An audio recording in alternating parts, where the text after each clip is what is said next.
Welcome, everyone. I am so excited to have you here for our presentation today on how you lead matters, key elements to creating an engaged team. I'm super excited to introduce Dan Shannon to you. We met through an acquaintance multiple months ago, and I just immediately fell in love with his passion, the work that he's been able to do. And he's on his way to be on one of those 30 under 30 lists. So I'm just so grateful that he was able to be mentored and coached, and people could really see that potential in him. He has been able to he's been in a leadership development program. And so he's been able to work in roles like IT, talent acquisition, frontline management, and project management.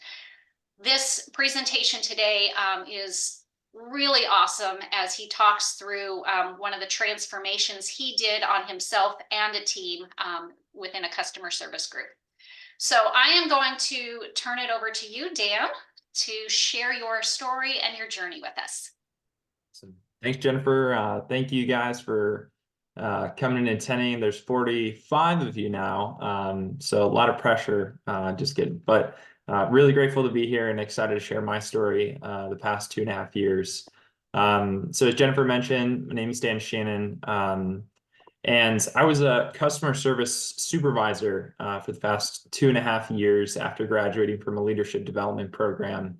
And so when I had joined the team 2.5 years ago, before we had about a 40% turnover rate, a -9 ENPS, which for those that aren't familiar, it's employee net promoter score, which subtracts or pretty much gauges engagement on a team by saying, hey, would you recommend this place as a place to work? Do you like your job, etc. So that score was -9. And the response time in hours was about 28 hours. That was the key metric that we met. And then afterwards, after 2.5 years, and what I'll deep dive and how we did that during this presentation, our turnover percent was about 6% for the year. This past year, our ENPS was at 48. Just to give you an idea, 48 is anything above 50 is considered world-class or exceptional. And that's not to toot our own horn, but it's just more so to give you perspective if you're not familiar with the ENPS. And then our response time was dropped by 23 hours. Yeah, not great with math, but I think I got that one right. So we were able to have a 5-hour response time with customers and leading in that market. So this text here is a long testimonial from one of my direct reports on just the impact I had on the team, but specifically what I would talk about is how we actually changed the culture, and I'll be diving a lot of detail, but just to give you an idea of the environment that I was stepping into, is that we had a really diverse team, not only socioeconomically or racially, but also with tenured people that have been here for 40 years, as well as a lot of new people in the environment. And then these people were remote, so all across the country, from the hills of Oregon to or Central Oregon to Cincinnati and Michigan. So there's a very, very diverse team. And we were really, what I would argue is in silos, that no one really talked to one another within the facilities, but also across the team. And so the culture was really not there, right? It was non-existent. It was more of a job than a career for people. And so that was one thing that I thought that was an opportunity for growth for the department, that I'm really glad that we were able to turn around and elaborate more. And I think the other thing too, that was just to kind of paint the picture of this current state, is in customer service, right? You deal with really angry customers all the time. And I would imagine that when you make mistakes in customer service, it makes them even madder. I know that we've all probably experienced something in that regard. And so, but the culture back then was when you made a mistake, or when you needed help on a situation, it was an inconvenience. You were an inconvenience. And I'm going to walk through today just kind of how we turned that around. I'm sure that a lot of you have probably seen this upside down pyramid. Maybe not the actual text within each layer, but definitely the idea of an upside down pyramid where we've got the normal pyramid with a CEO on top, and the manufacturing or direct labor on the bottom. And the upside down pyramid is flipping that, where the CEO is supporting the people that in normal day or normally would be considered under him or her, or them. But this upside down pyramid has layers to it that I'm going to elaborate. And it's actually taken from the book The Servant. This was probably the most influential leadership book that I have read, and happy to continue to share with people. And the book is really arguing that Jesus was the greatest leader of all time. Now, when I read this book, I was atheist, right? So I was really skeptical and cliche, like of this cliche of like, okay, big deal. Jesus was the greatest leader of all time. Like, okay, whatever. But then I got to thinking and reading in the book, and the dude lived to 33 years old. He was a poor carpenter.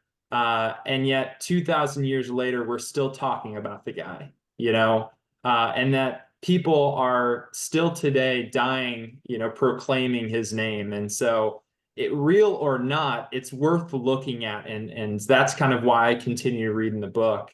And when looking at Jesus and his ministry and how it spread, with no marketing campaign, no money or influence, this book was created to look into that. And so they had really saturated in this book these specific layers as steps. Will on the bottom, right, is the foundation, right? This means that what you do, or what you say is what you do, right? And if you don't, that credibility will be lost, right? And so with the beginning of anything that you do, the transition that we had in this department was to build trust with people. I needed to really, really make sure that my intentions and actions were aligned, that I was doing what I would say that I would do. The second thing, the second layer above it is love. And it's not this ooey gooey, love that you're probably thinking or all the songs are about, right? But love is the verb, which in the Bible, it talks about love is patient, love is kind, et cetera, et cetera. It's how you treat people, essentially, right? That it's really, at the end of the day, it's just being a good person.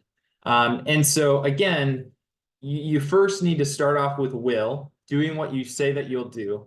The second is love, that you're just being a good person, that you treat people well. And then if you were to master or do those things well, right, to again create and become a great leader, is to serve and sacrifice for your people, right, as an example of love. And so what that would look like is stepping up for them, or spending time with them when they need support, right? Or if they make a mistake, right, owning that, that maybe it was not their fault, but the training that you provided them. It's the idea of how can I put them first, right? The servant leadership analogy. And so then, and only then, when you have will, you have love, that you serve and sacrifice for people, will you have influence? And influence in this book is defined as, if I tell you to do something, that you want to do it, right? If I'm your boss, right, and I ask you, hey, can you please send this email or work on this project, that your response isn't an eye roll, right? It is, hell yeah, like I'll jump on that right now. Because it's because you treated them well, right? It's because you do what you say what you're going to do, and it's because you've served and sacrificed for them that they will run through brick walls for you. And that when you have and develop that influence, it creates this leader where anyone would be willing to do anything for you, right? But as you can tell, right, that is earned. And it took years in the customer service department to get there. But once we got there and people trusted my leadership because I did what I said I would do, I cared for those people and treated them well, right? I served and sacrificed for them. Were they willing to? And they actually stepped up to do the things that I asked them to do. So how do I develop these things? Like, what are the practical things that I did to develop this influence in this department? And I would say the first and most important thing that I implemented within the department were one-on-ones. As I mentioned previously, people had said to me across the country, the people that I was supporting, that they felt like they were alone, that no manager had checked in on them in months, right? And that was a huge red flag to me, because how is it that I expect you to do your day-to-day job when you don't even, when I don't even know what your day-to-day looks like, right? What struggles that you go through. And not only that, but outside of work, what struggles do you go to? What difficulties are you experiencing? And so to first, when we implemented these one-on-ones, I really just wanted to get to know people first, because as you probably have heard before, they don't care what you say until they know you care. And again, I'll say that again, because I think that radically changed my perspective on leadership. Is they don't care what you say until they know you care. And so to know, and for them to know that I care, right? These are some of the questions that I would ask them on a regular basis, and that I would need to know to better serve them and better lead them and better know them, right? And so what I will say is, if you want people to love you, talk about what they love. I think that is a huge thing for me. Whenever I meet people, whether it be new hires or friends, the first question I will always ask someone is, what's something that you love talking about? And then for the people, all the introverts here who don't like talking, I'll usually say, okay, what's something that you can do for hours, right? And that brought up a ton of different topics where I was able to connect with these people. Some people loved gardening, some people loved motorcycles. I couldn't tell you, I couldn't spell Harley Davidson, right? So I know nothing about motorcycles, but I love hearing people talk about the things that they're passionate about, and they love telling me about it. Um, and so I would encourage you, think about these questions, screenshot these questions to better understand what are their passions, what are their aspirations, where do they want to go in their career, what motivates them, like, and specifically asking them, and then also trying to better understand from their perspective, what are these team dynamics that I'm entering into as a new leader, right? And that may not be applicable to many of you who aren't new leaders but have been established, right? You may know the team dynamics, but do you know it from their perspective? And so my encouragement to you is, right, to again create this pyramid, right, where people are willing to do anything for you. It's so important for you to care for them and see them through whatever they're going through. Now, these are some of the many things that my direct reports went through that I've never gone through, but that by seeing them through this, and maybe not providing them with answers to these, but just empathizing with them, right? and knowing them and seeing them, right, radically changed how they performed in the job, right? There were people that declared bankruptcy, several.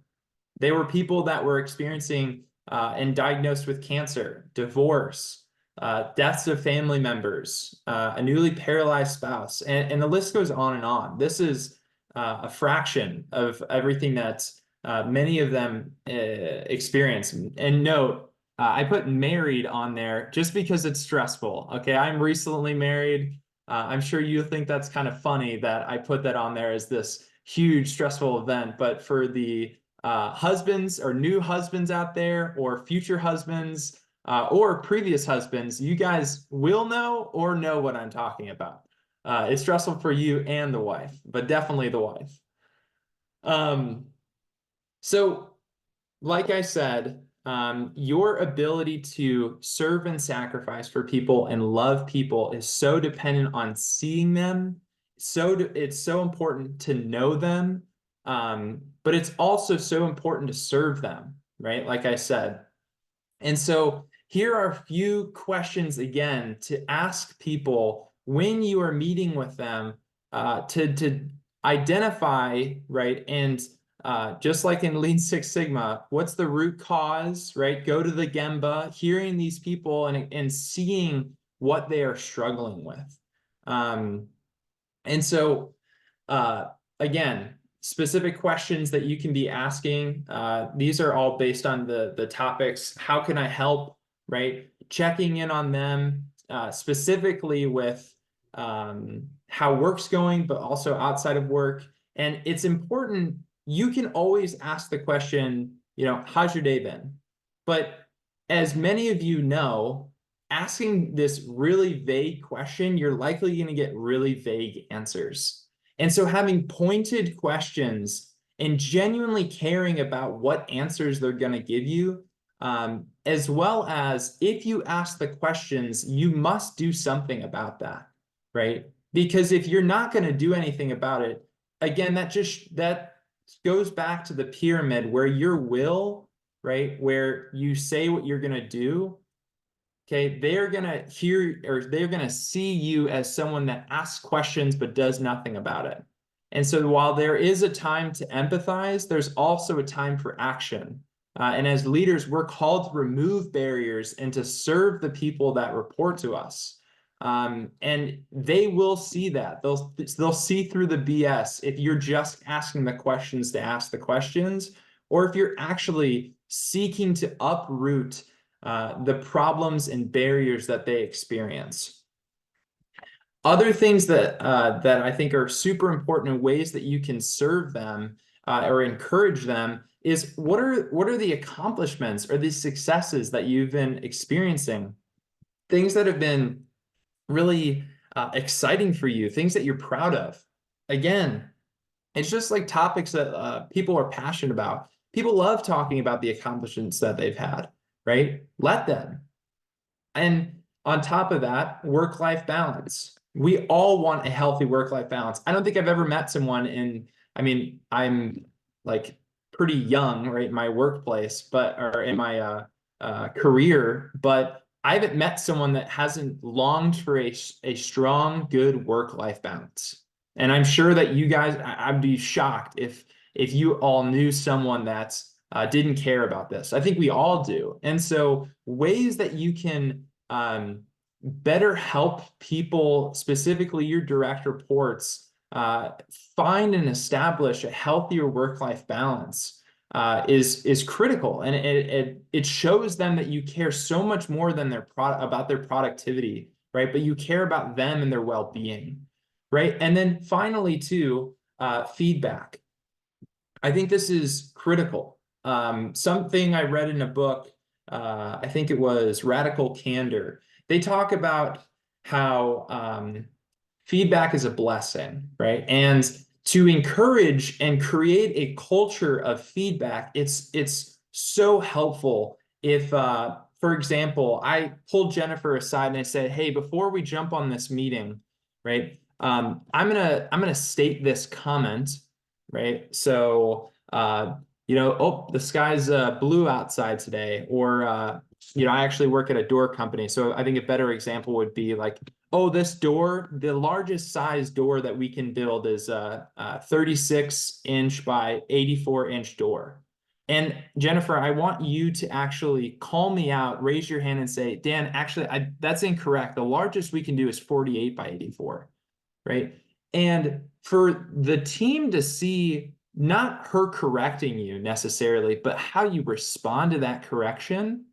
Wow, Jennifer, thank you so much for saying that. Yeah, that's completely right. Like I don't know why I said that, right? Or wow, Jennifer, I'm sure you're right. Like I'm sorry that I had said that, and sorry for the confusion, everybody. I think my team would, if any of them were here, would testify that I was probably the dumbest person on the team, which I gladly take on that role because it really the ego trip of being a leader was non-existent because people felt comfortable with me essentially calling me out and saying, hey, you're incorrect. And so that not only created a culture of continuous improvement, but it also created a culture where people didn't feel like there was someone ruling over them, right? But they were seen as equals, right? And again, this I think is serving to that upside down pyramid where if you are able to serve and show them that you care, right, it will radically change the culture as it did mine. Let me just triple check here how we're doing on time. All right. So a couple quick tips that I want to pass on to you if you're already doing one-on-ones or if you haven't done one-on-ones before. I'd really encourage you take notes if you aren't already. Taking notes on one-on-ones is probably a huge game changer because I had 16 direct reports at one time, and which is for many of you, you probably have like 48 or something crazy. But it was so helpful for me who I have a terrible memory. And taking notes and following up on those people was so helpful because remembering people's names, like, oh, how's your sister Lana, right? You mentioned she was sick last time, right? Showing that you actually care about these people, that you can recall these things, I think it dramatically fast-tracked their ability to trust me and also their ability to know that I care about them. And so taking notes during meetings was critical, specifically with not only with the issues they'd have at work, but I think just as important outside of work and the struggles that they're going through, or even the great things. Pray for your people. Now, not everyone's religious. I totally get that. And maybe this isn't prayer, but it's some more so just thoughtfulness, right? And being reminded of the struggles and the baggage that people bring to their job.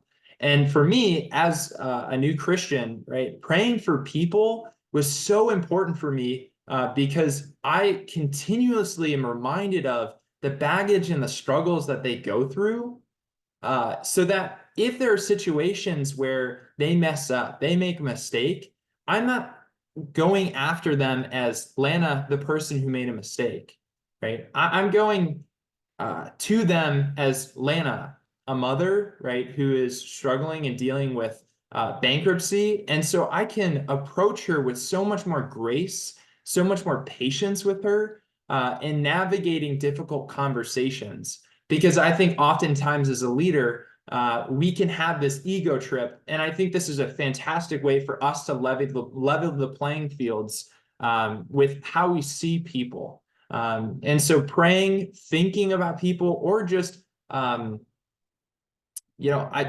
not sure other practices there are, but I would recommend just being more cognizant of the struggles that people experience outside of work had a really big impact on my ability to support people, but also have really difficult conversations. Have someone correct you in a meeting, like I just mentioned that example of Jennifer correcting me about the size of a door. And then the meeting formats. I think first and foremost, I started every meeting with not this question directly, but talking about how they're doing personally, talking about life outside of work, and then diving into how can I help you, right? What specifically about work can I assist you with? What barriers can I remove? What customers have been bothering you that you need to vent about, right? And then finally discussing performance. I think in that order, it shows the order of conversation or what you bring up first in a meeting often shows what you care about most, right? And I hope that that exemplifies, and I think it did during my tenure as a customer service rep or supervisor, was that they really knew that I cared more about their life outside of work. And what ended up happening was they started caring more about the work, right? They started performing even greater because they knew that their manager cared about them personally. And so they wanted to continue to push themselves past what they have done before, because they cared about me and they cared about the team. Now, hiring. This is, I think, was a huge, huge catalytic improvement to our team.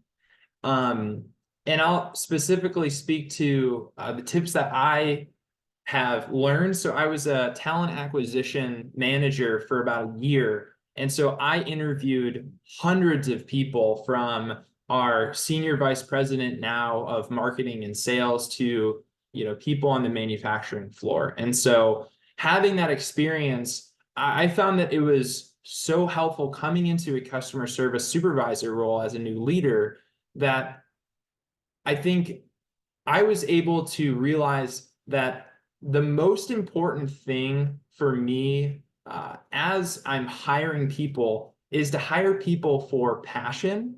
Do they actually want the job more than skills and experience? Because I can train people on the skills and experience, but I can't train passion. And hiring those people that were passionate about the job or really just wanted to work there, we found that they lasted longer in the position, right? And made less errors over time.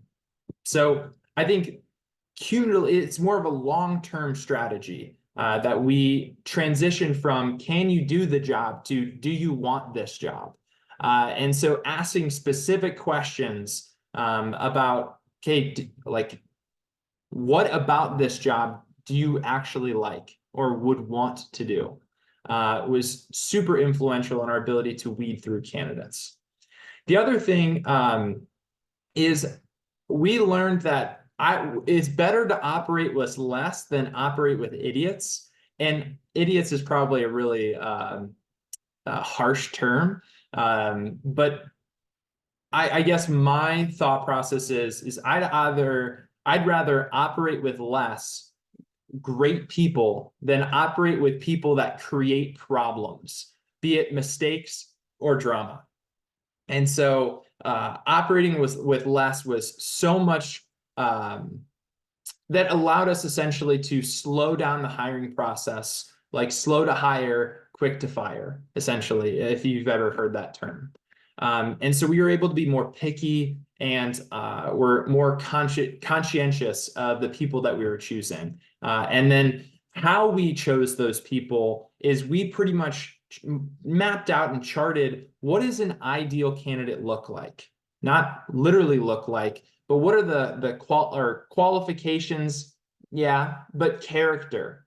What are the things that we see in the top candidates, the top performers on our team, the attitudes that we really appreciate, the ones that are really succeeding and launching into even greater careers?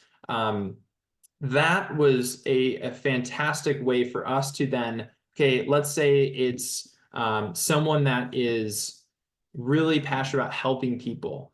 Then we tailored questions to say, what are ways, or tell me about a time that you helped a person, right, in your previous role, or something along those lines, where we tailor questions to those specific characteristics that we identified in an ideal candidate. And that's probably not new to a lot of you, but that was something that we did and found a tremendous amount of success doing. The last thing that I'll mention as well is tell me about a time was a huge game changer in interview questions, where instead of asking, hey, what's your favorite color, right? And asking fact-based questions to tell me about your experience and how you've done these things in the past had a tremendous impact on our ability to find candidates that actually were talking the talk and walking the walk and not just talking the talk. The next thing, excuse me, was accountability. This was obviously a huge issue within our previous management. And so we had essentially not let go of performers or poor performers before prior to me starting. And now you're probably asking yourself, okay, what about this upside down pyramid, this love and care for people? Like accountability seems so harsh, firing people seems so harsh, right? And yet what I realized was to treat your best performers well, you needed to hold the lowest performers accountable to the same metrics that those other people did. And for that reason, those higher performers saw that there was fairness. And what we found is that the higher performers became even more productive when we held our lower performers more accountable to those things. Some of the things that and then I've heard in the past that has helped me with accountability, because I am a sugar-coated person. I don't like to have difficult conversations with people. But I found that it was kinder to be direct in the long run. So I'm sure maybe you've heard of this analogy where there's this Russian guy that has a dog and he has cancer, or the dog has cancer in its tail. And so because he thought that the surgery to cut the tail off would be really painful, he cut off pieces of the tail one at a time over a set number of days. Now that sounds crazy, but that's often what we do in management, right? Instead of being incredibly direct with someone and honest with them, again, being radically candid, we oftentimes can cut off snips of the tail, right, by beating around the bush. And that was definitely something I started off doing that I needed to really improve on. And I thought that being direct was so helpful in the long run, because it helped them identify what needed to be fixed so that they can fix it. The other thing was how we shared feedback. In the past, like I had mentioned, people received feedback like you are the problem, when in fact, we should approach and tell people and share feedback with them like they have spinach in their teeth. It's, hey, just wanted to make you aware, right? You got spinach in your teeth. It's not you are a bad person, it's you have spinach in your teeth. And there's a very different approach to that, and how we would approach someone if we thought to ourselves, they are the problem versus they just have spinach in their teeth. So having that in the back of your head, so helpful when approaching someone and providing feedback. Not writing people off or thinking they can't change. Again, this goes back to thinking and remembering who these people are outside of work, because that radically changes our ability to interact with them at work. And so remembering those things can have a tremendous impact on when we have to hold these people accountable, how we do those things. Not telling people what to do, but collaborating with them and creating a solution, right? It's just like Lean Six Sigma, guys. I mean, this is, again, going to the Gemba, right? And working alongside people, right? It's not telling them what to do, right? It is working alongside them and collaboratively coming up with a solution. Because again, they're not the problem, right? They may be just a giraffe doing a penguin's job, or a penguin doing a giraffe's job, right? It's not wrong with them, right? The job just may not be a good fit. And so these conversations that we would have, again, during our one-on-ones was so helpful. It was like brushing their teeth to prevent root canals. And so having those meetings on a regular basis, meeting one-on-ones probably once or twice every month, was a huge turnaround for performance. And then lastly, firing. So with firing, again, like I had mentioned, we had never fired someone before. And so we didn't have an ability to put our money where our mouth was, right? Where we would, say, hey, you need to improve performance, but or else, like there was no or else. It was just, hey, you need to improve performance. And there was no accountability to that. And having a great team not only means bringing great people in, right? It also, it's making hard decisions to see how and who is helping us grow in the right direction, right? And so while we are, like I talked earlier about, bringing new blood in is so helpful, but also flushing bad blood out, right, is just as important. And we, again, like I had mentioned, had never fired people before, but we had tolerated poor performance. And so essentially, when thinking through these things, again, in Radical Candor, it talks about how, like, the lies that we tell ourselves, of, oh, I can't fire this person, transfer is the answer, transferring them to different departments, or even having that transfers come into your department. I definitely experienced that, where I took on poor performers because, hey, maybe it'll be different in customer service. I, I think that was never successful in my experience doing that. It will get better. Having this, okay, poor performer for the past 3 months, has it gotten any better? What has changed? What are they doing to change? And if nothing's working, what will? Somebody is better than nobody. I completely disagree with that. That again, it's you'd rather perform with less than have a person that either drags down the culture, or drags down and the time, sucking up the manager's time, but also making errors that suck up other team members' time. And that firing people is bad for morale. What's bad for morale, right, is when the manager is not holding people accountable, right? It's not firing people. And that tolerating bad performance, right, is probably one of the most poisonous things to culture and morale.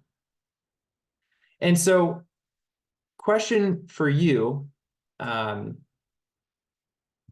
you provided these people that you think may need to get fired with clear, candid feedback at least 3 times, right? And again, these are questions just to give you a better perspective on, like, is it time?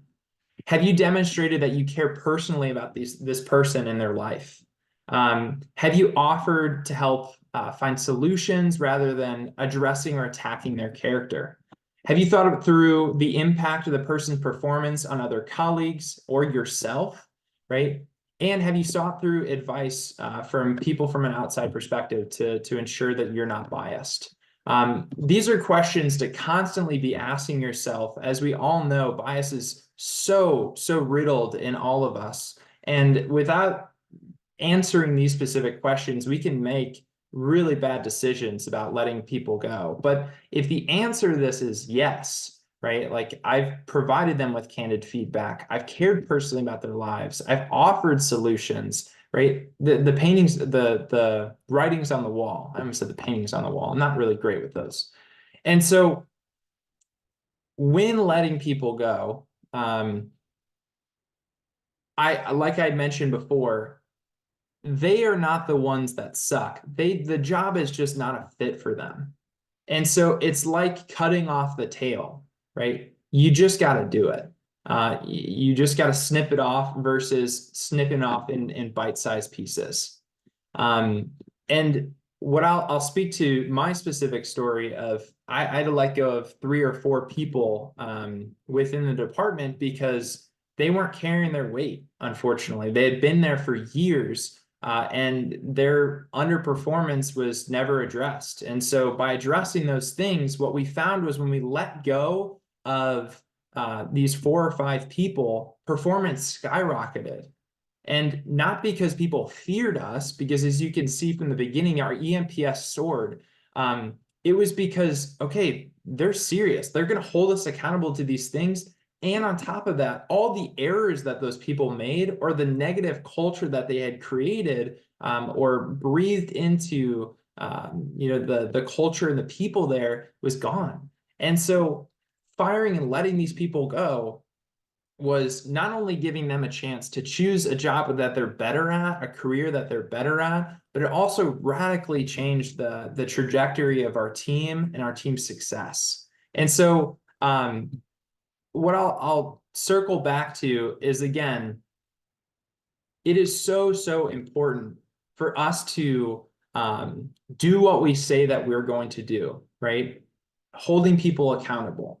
It's so important for us to love and care for these people personally, knowing them, serving them, seeing them through whatever they're going through. It is so important for us to serve and sacrifice for these people. And then and only then will they really know that you care about them.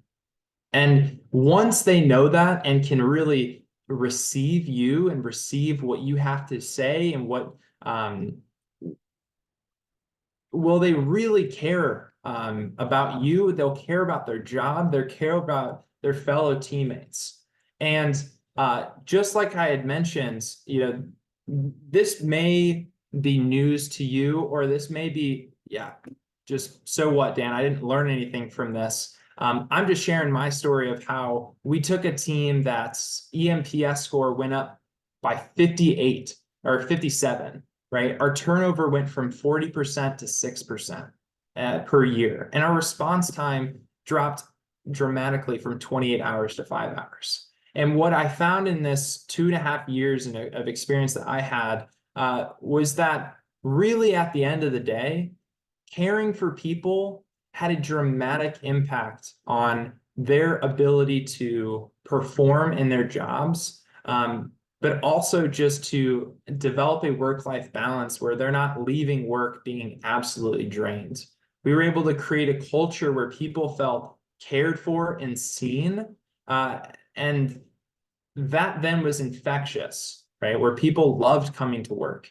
People loved what they did. And we allowed people to leave who didn't belong or didn't want to be here. And we kept those and promoted those that did. And so what ended up happening is we had this surge in success within customer service. It became a launch pad for talent for the company where people are starting in customer service and going to all these different departments across the company. And it's been a wild success and such an incredible journey for me to witness and be a part of. And so really excited to share this story with you guys. Again, this was just my experience with what it really means to care for people and just how much that impacts their lives and their careers. So I think that's pretty much all I got today to share, and wanted to open the floor. Jennifer, I'm not sure if you have any comments or questions yourself, but yeah, that's all I got. Thank you so much, Dan. We really appreciate you coming and sharing that journey and that story with us, the lessons that you've learned, what's worked for you. So appreciate you.